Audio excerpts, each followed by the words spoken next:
പ്രമേഹ രോഗ നിയന്ത്രണത്തിൽ ഭക്ഷണ ക്രമീകരണത്തിന്റെ പ്രാധാന്യം എന്താണ്? നമുക്കറിയാം, ജീവിതശൈലി രോഗങ്ങളിൽ വളരെ കൂടുതലായി കാണപ്പെടുന്ന ഒരു രോഗാവസ്ഥയാണ് പ്രമേഹം. രോഗാവസ്ഥ എന്ന് പറയാൻ പറ്റില്ല, നമ്മുടെ ശരീരത്തിന്റെ ഒരു അവസ്ഥയാണ് പ്രമേഹം. ആ പ്രമേഹത്തെ നിയന്ത്രിക്കാൻ ഭക്ഷണ ക്രമീകരണം, വ്യായാമം, അതുപോലെ കൃത്യമായ മരുന്നുകളുടെ ഉപയോഗം എന്നിവ മൂലം നമുക്ക് സാധ്യമാണ്.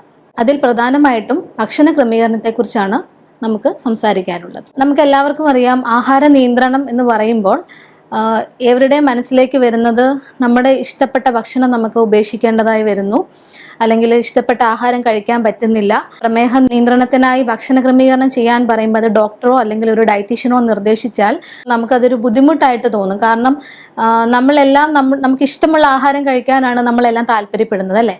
എന്നാൽ ഒരുപാട് മരുന്നുകളുടെ ഉപയോഗം അല്ലെങ്കിൽ പ്രമേഹത്തിൻ്റെ കോംപ്ലിക്കേഷനെ ഒഴിവാക്കാൻ ഒക്കെ നമുക്ക് ഈ പറയുന്ന, അതായത് ജീവിതശൈലി രോഗത്തിൽ പെട്ടതായതുകൊണ്ട് തന്നെ നമ്മുടെ ജീവിതശൈലിയിൽ മാറ്റങ്ങൾ വരുത്തിയാൽ നമുക്ക് ഈ ഒരു രോഗാവസ്ഥ അല്ലെങ്കിൽ ഈ ഒരു അവസ്ഥയെ നിയന്ത്രിക്കാൻ സാധിക്കും.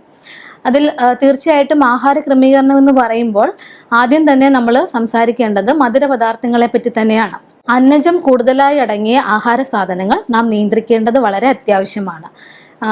നേരിട്ട് വരുന്ന മധുരപദാർത്ഥങ്ങളായ പഞ്ചസാര, ശർക്കര, തേൻ അല്ലെങ്കിൽ കൽക്കണ്ടം അതുപോലെയുള്ള ആഹാരങ്ങളുടെ അല്ലെങ്കിൽ ആഹാര പദാർത്ഥങ്ങളുടെ ഉപയോഗം പരമാവധി ഒഴിവാക്കുകയോ വളരെ കുറച്ച് അളവിലേക്കായി നിയന്ത്രിക്കുകയോ ചെയ്യേണ്ടത് ഏറ്റവും പ്രാധാന്യം അർഹിക്കുന്ന ഒരു കാര്യമാണ്. അതുപോലെ തന്നെ ഓരോ വ്യക്തിയിലും ആഹാര നിയന്ത്രണത്തിൽ മാറ്റങ്ങളുണ്ട്.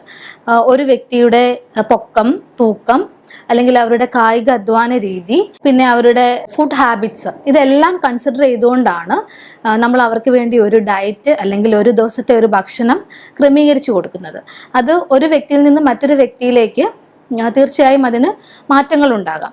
അപ്പോൾ ഒരു ഡോക്ടറുടെയോ ഡയറ്റീഷ്യൻ്റെയോ നിർദ്ദേശപ്രകാരം നമുക്ക് ഓരോരുത്തർക്കും നമ്മുടേതായ ഒരുപക്ഷെ നമ്മുടെ ഭക്ഷണശീലങ്ങളും അല്ലെങ്കിൽ നമ്മളുടെ താല്പര്യങ്ങളും ഭക്ഷണത്തിലുള്ള താല്പര്യങ്ങളും കണക്കിലെടുത്തുകൊണ്ട് തന്നെ ആരോഗ്യകരമായ രീതിയിൽ നമ്മുടെ ഭക്ഷണത്തെ ക്രമീകരിക്കാൻ സാധിക്കും. ഞാൻ നേരത്തെ പറഞ്ഞ പോലെ അന്നജത്തിനോടൊപ്പം തന്നെ അന്നജം നിയന്ത്രിക്കണം അല്ലെങ്കിൽ കലോറി കൂടിയ ആഹാരം നിയന്ത്രിക്കണം എന്നതിനോടൊപ്പം തന്നെ നമ്മൾ ശ്രദ്ധിക്കേണ്ട കാര്യമാണ് നാരുകൾ ധാരാളം അടങ്ങിയ ഭക്ഷണം ഉൾപ്പെടുത്തുക എന്നുള്ളത്. അതുപോലെ തന്നെ ഒരേ സമയത്ത് വളരെ കൂടുതൽ അളവിൽ ആഹാരം കഴിക്കാതെ പല തവണകളായി, അതായത് അളവുകൾ കുറച്ച് പല തവണകളായുള്ള ഭക്ഷണ രീതിയാണ് പ്രമേഹത്തിനെ നിയന്ത്രിക്കാൻ നമുക്ക് ഏറ്റവും ഉചിതമായിട്ടുള്ളത്. നാം കഴിക്കുന്ന ആഹാരം സമീകൃതമായിരിക്കുകയും വേണം. അതായത് എല്ലാ പോഷകങ്ങളും ശരിയായ അളവിൽ ലഭിക്കത്തക്ക രീതിയിലുള്ള ഒരു സമീകൃത ആഹാരമായിരിക്കണം നാം കഴിക്കേണ്ടത്. അതിൽ ഇപ്പം സാധാരണ നമ്മളുടെ ആഹാര രീതി എന്ന് പറഞ്ഞാൽ പ്രഭാത ഭക്ഷണം, ഉച്ചഭക്ഷണം, അതുപോലെ രാത്രിയിലെ ഭക്ഷണം, ആ ഒരു രീതിയാണ്. എന്നാൽ മരുന്നുകളും അല്ലെങ്കിൽ ഇൻസുലിനും ഒക്കെ ഉപയോഗിക്കുന്ന വ്യക്തികളിൽ ഞാൻ നേരത്തെ പറഞ്ഞ പോലെ 3 നേരം എന്നുള്ള ആഹാര രീതിയല്ല, അളവുകൾ കുറച്ച് തവണ കൂട്ടിയുള്ള ഭക്ഷണ രീതി ശീലമാക്കണം. അപ്പം ഇടനേരങ്ങളിലൊക്കെ ആഹാരത്തിൽ, അതായത് ഒരു ഹെവി മീലല്ല, ചെറിയ രീതിയിൽ ലൈറ്റായിട്ട് നമുക്ക് ഷുഗറിനെ അല്ലെങ്കിൽ പ്രമേഹത്തെ കൂട്ടാൻ സാധ്യതയില്ലാത്ത രീതിയിൽ, ഇപ്പം ഒരു ഉദാഹരണം പറഞ്ഞാൽ നമ്മളുടെ ബ്രേക്ക്ഫാസ്റ്റ് എന്ന് പറയുന്നത് ഇഡ്ഡലി അല്ലെങ്കിൽ ദോശ അല്ലെ ചപ്പാത്തി, അപ്പം, ആ ഒരു രീതിയിൽ നമുക്ക് കഴിക്കാം. അതിനുശേഷം ഒരു ഇൻ ബിറ്റ്വീൻ ടൈമിൽ, ഒരു മിഡ് മോർണിംഗ് ടൈമിൽ നമുക്കൊരു വെജിറ്റബിൾ സൂപ്പോ അല്ലെങ്കിൽ വെജിറ്റബിൾ സാലഡോ, അതുമല്ല ഇപ്പം നമ്മൾ പ്രാക്ടിക്കലി നമുക്ക് കുറച്ച് ലിമിറ്റേഷൻസ് ഉണ്ട്. നമ്മൾ വർക്കിംഗ് പേഴ്സൺ ആണെങ്കിൽ നമുക്ക് വീട്ടിലിരുന്നുള്ള ഇതുപോലുള്ള സൂപ്പുകളോ ഒന്നും പ്രിപ്പയർ ചെയ്ത് കഴിക്കാൻ പറ്റണമെന്നില്ല. അങ്ങനെയുള്ള സാഹചര്യങ്ങളിൽ മധുരം കുറഞ്ഞ പഴങ്ങൾ, അതല്ല എങ്കിൽ മധുരമില്ലാത്ത, ഇപ്പം ബേക്കറി സാധനങ്ങളെ നമ്മൾ അധികം ഡിപ്പെൻഡ് ചെയ്യേണ്ട, എങ്കിലും മധുരമില്ലാത്ത ബിസ്ക്കറ്റുകളോ അങ്ങനെ എന്തെങ്കിലും ഒരു ലഘുവായ രീതിയിലുള്ള ഭക്ഷണം ഇടനേരങ്ങളിൽ ഉൾപ്പെടുത്തുക. പഴങ്ങളെപ്പറ്റി പറയുമ്പോൾ നമ്മൾ കൂടുതലായിട്ടും ഓർക്കേണ്ടത് നമ്മുടെ പ്രമേഹം നിയന്ത്രണത്തിലാണോ എന്നുള്ള കാര്യം ശ്രദ്ധിക്കുക.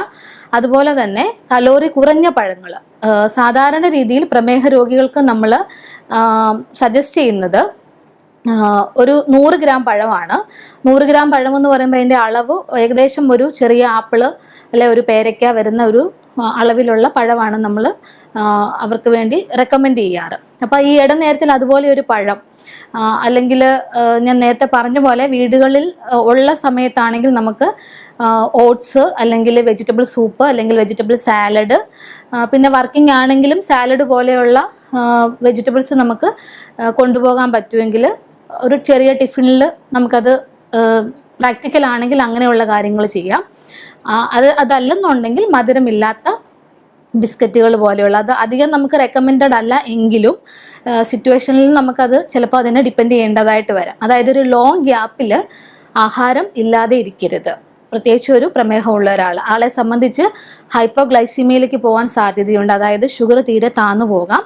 അതും അല്ലെങ്കിൽ നമ്മൾ നെക്സ്റ്റ് ഒരു നമ്മുടെ മീല് വളരെ അധികമായിട്ട്, അതായത് നമുക്ക് വേണ്ട അളവിൽ നിന്നും നിയന്ത്രിച്ചല്ലാതെ അമിതമായ രീതിയിൽ കഴിക്കാനുള്ള സാധ്യതയുമുണ്ട്. അതുകൊണ്ടാണ് ഇടനേരങ്ങളിൽ നിർബന്ധമായും ലഘുവായ ആഹാരം ഉൾപ്പെടുത്താൻ പറയുന്നത്. അപ്പം അന്നജത്തെ നിയന്ത്രിക്കാൻ പറഞ്ഞു. അതുപോലെ നമുക്ക് പ്രമേഹത്തെ നിയന്ത്രിക്കാൻ ഏറ്റവും പ്രധാനമായിട്ടും നമ്മുടെ ഭക്ഷണത്തിൽ ഉൾപ്പെടുത്തേണ്ടത് നാരുകളുടെ അളവാന്ന് പറഞ്ഞു. അപ്പം നാരുകൾ എന്ന് പറയുന്നത് പ്രധാനമായും നമുക്ക് നാരുകൾ ലഭിക്കുന്നത് പച്ചക്കറികളിൽ നിന്നും പഴങ്ങളിൽ നിന്നുമാണ്.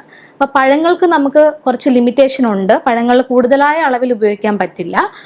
എന്നാൽ പച്ചക്കറികളിലെ കിഴങ്ങ് വർഗ്ഗങ്ങൾ ഒഴിച്ച്, അതായത് ഉരുളക്കിഴങ്ങ്, കപ്പ ഇതുപോലെയുള്ള അന്നജം കൂടിയ പച്ചക്കറികളുടെ ഉപയോഗം നിയന്ത്രിക്കുക. മറ്റ് വെജിറ്റബിൾസ്, പ്രധാനമായിട്ടും ഇലക്കറികളിൽ നിന്നാണ് നമുക്ക് കൂടുതൽ നാരുകൾ കിട്ടുന്നത്. അതുപോലെ മുളപ്പിച്ച പയറ് വർഗ്ഗങ്ങൾ, അങ്ങനെയുള്ള പച്ചക്കറികളും നമ്മളുടെ മീലിനോട്, അതായത് നമ്മൾ ഉച്ചഭക്ഷണം കഴിക്കുമ്പം ഒരുപക്ഷെ അരിയാഹാരമായിരിക്കാം കഴിക്കുന്നത്. അപ്പം അതിൻ്റെ കൂടെ കൂടുതലായി വെജിറ്റബിൾസ് ചേർത്ത് കഴിച്ചു കഴിഞ്ഞാൽ നമുക്ക് പ്രമേഹത്തെ നിയന്ത്രിക്കാൻ പറ്റും. അതായത് കാർബോഹൈഡ്രേറ്റ് അബ്സോർഷനെ കുറയ്ക്കാനായിട്ട് ഈ ഫൈബേഴ്സ് അഥവാ നാരുകൾ സഹായിക്കുന്നു. അതുകൊണ്ട് തന്നെ അവയുടെ ഉപയോഗം കൂടുതലായും നമ്മളുടെ ഓരോ മെയിൻ മീലിലും നമ്മൾ എൻഷുർ ചെയ്യണം, അത് ഉറപ്പാക്കണം. അതോടൊപ്പം തന്നെ പ്രോട്ടീനും വളരെ പ്രാധാന്യമുണ്ട്. നമുക്ക് പ്രോട്ടീൻ ആവശ്യത്തിന് ലഭിക്കുന്നതിന് വേണ്ടി പയറ് പരിപ്പ് വർഗ്ഗങ്ങൾ ഉൾപ്പെടുത്താം. മത്സ്യം, മീനിൻ്റെ ഉപയോഗം അതിൽ നമ്മൾ ശ്രദ്ധിക്കേണ്ടത് വറുത്ത രീതിയിൽ അല്ലെങ്കിൽ കൂടുതൽ കലോറി കൂട്ടുന്ന രീതിയിലുള്ള പ്രിപ്പറേഷൻസ് ഒഴിവാക്കുക. ഫ്രൈഡ് ആയിട്ടുള്ള ഫിഷ് അങ്ങനെയുള്ളതിനെ ഒഴിവാക്കി വേവിച്ച രീതിയിൽ അല്ലെങ്കിൽ ഫാറ്റ് കുറഞ്ഞ രീതിയിലുള്ള പ്രിപ്പറേഷൻസ് നമുക്ക് മത്സ്യം ധാരാളമായി ഉൾപ്പെടുത്താം. അതുപോലെ മുട്ടയിൽ പ്രധാനമായിട്ടും മുട്ടയുടെ വെള്ള, ദിവസവുമുള്ള മുട്ടയുടെ ഉപയോഗം ഉണ്ടെങ്കിൽ മുട്ടയുടെ മഞ്ഞ നിയന്ത്രിക്കുന്നതാണ് നല്ലത്. അതുപോലെ ഇറച്ചി വർഗ്ഗങ്ങളിൽ കോഴി ഇറച്ചിക്ക് പ്രാധാന്യം കൊടുക്കുക.